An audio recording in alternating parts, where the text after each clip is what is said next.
Oi gente, tudo bem com vocês? Tem uma dúvida pairando no ar e a gente precisa falar sobre ela. Afinal de contas, o que muda no sistema de compensação de energia elétrica a partir do dia 7 de julho de 2023? Vamos descobrir?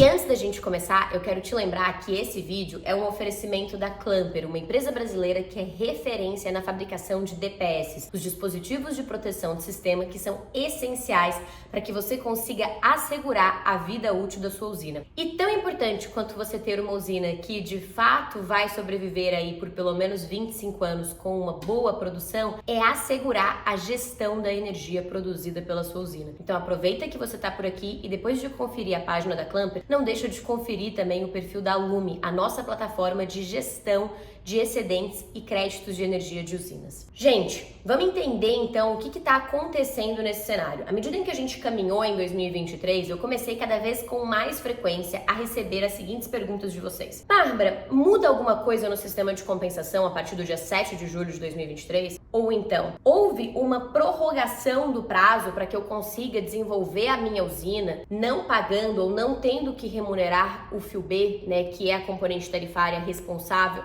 Ou então, houve uma extensão do prazo para que eu possa fazer a minha usina sem pagar o fio B, a componente tarifária que remunera a rede da distribuidora? Pois bem, gente, vamos entender melhor este cenário. Já quero te adiantar que não houve nenhuma extensão do prazo para você instalar a sua usina sem pagar o fio B. Mas muito dessa confusão surge porque o dia 7 de julho de 2023 era a data limite para que um processo ou todo um procedimento que a gente convencionou no setor chamado de encontro de contas fosse concluído. Já tem um vídeo aqui no canal específico sobre o encontro de contas e eu vou deixar o link para ele aqui na descrição. Mas só para te relembrar um pouco do que é isso, o encontro de contas é aquele processo para a gente calcular os custos e os benefícios da geração própria de energia para o setor elétrico. Esse processo deve começar com a publicação pelo Conselho Nacional de Política Energética das diretrizes para que então a ANEEL faça essa conta. Ele deveria ser concluído até o dia 7 de julho de 2023, mas infelizmente a gente está mais de um ano atrasado nesse processo e não temos nem perspectiva, seja de começar o encontro de contas e muito menos de terminar esse encontro de contas. E aí, com esse cenário, por que o dia 7 de julho era tão importante? Porque o resultado desse encontro de contas vai determinar como é que vai ser a regra de valoração do excedente de energia produzido pela sua usina. E essa regra vai ser aplicada não hoje, não agora, mas daqui a 6 ou 8 anos, daí a data do dia 7 de julho. Como o encontro de contas estava marcado para terminar no dia 7 de julho de 2023, todo mundo que decidisse gerar a própria energia antes da publicação do resultado desse encontro de contas, em tese no dia 7 de julho de 2023, teria a aplicação das regras de valoração desses excedentes que a gente já conhece, que é aquela regra GD2 ou GD3. Se você ficou confuso sobre essa nomenclatura, dá uma olhada nos outros vídeos que eu vou deixar aqui no link também, mas basicamente pagaria a regra que a gente já conhece de remunerar a rede de distribuição durante 8 anos. Eu vou colocar um desenho aqui do lado para ajudar vocês a entender esse esquema, porque eu sei que ele é confuso, tá? E aí, depois desses 8 anos, essa usina receberia, então, a aplicação das novas regras que seriam, em tese, publicadas no dia 7 de julho desse ano. Se você decidisse esperar para começar ou para gerar a própria energia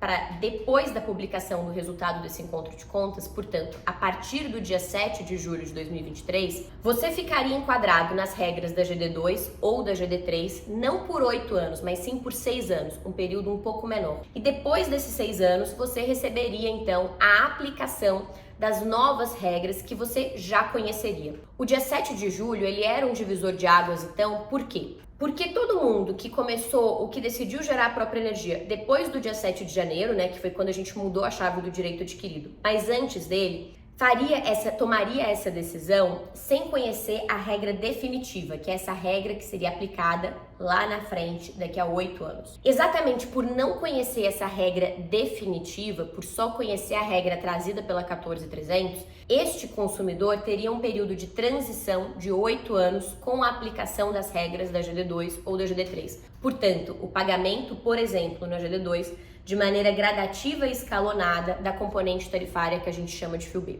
O consumidor que decidisse gerar a própria energia depois do dia 7 de julho já conheceria essas regras definitivas. Por conhecer essas regras definitivas, o período de transição dele seria menor, somente de 6 anos. E aí, depois desses 6 anos, ele receberia a aplicação das regras que ele já conhece e que teriam sido publicadas no dia 7 de julho. Então é por isso que a gente começou a falar muito no setor sobre essa questão do dia 7 de julho. Não significa, gente, que em agosto já teria alguma mudança aplicada para todos os consumidores.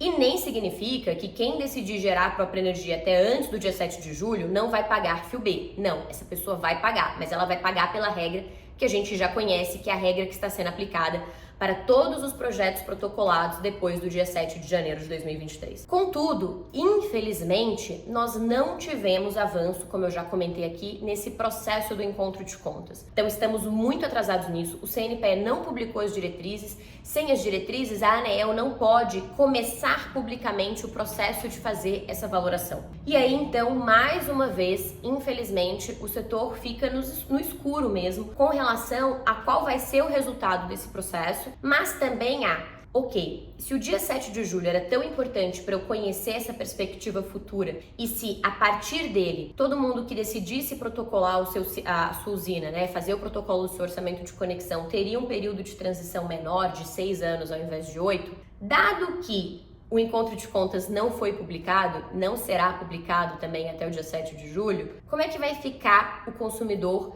que decidir, por exemplo, protocolar o seu orçamento de conexão no dia 15 de julho. Então, depois do dia 7, mas ainda assim sem conhecer o resultado do encontro de contas. Nós não temos uma resposta clara para isso ainda. Estamos sim em contato com a ANEEL, já tivemos reuniões com a assessoria da diretoria geral da agência para tratar deste tema. E o que a gente espera, de fato, é que a agência altere a data do dia 7 de julho para estender a possibilidade de projetos serem protocolados até a efetiva publicação do encontro de contas, mantendo esse período de transição de 8 anos. Mas, como eu comentei, essas são cenas do próximo capítulo e assim que a gente tiver uma novidade sobre elas, eu volto aqui para contar para vocês junto com a Clamper e com a Luno. Eu sei que esse vídeo é um pouco confuso porque ele é muito teórico, é por isso que a gente colocou esse exemplo aqui do lado para ajudar vocês a entenderem um pouco mais, mas se vocês ficarem com dúvida, gente, deixa nos comentários que eu volto aqui para responder. Até a próxima!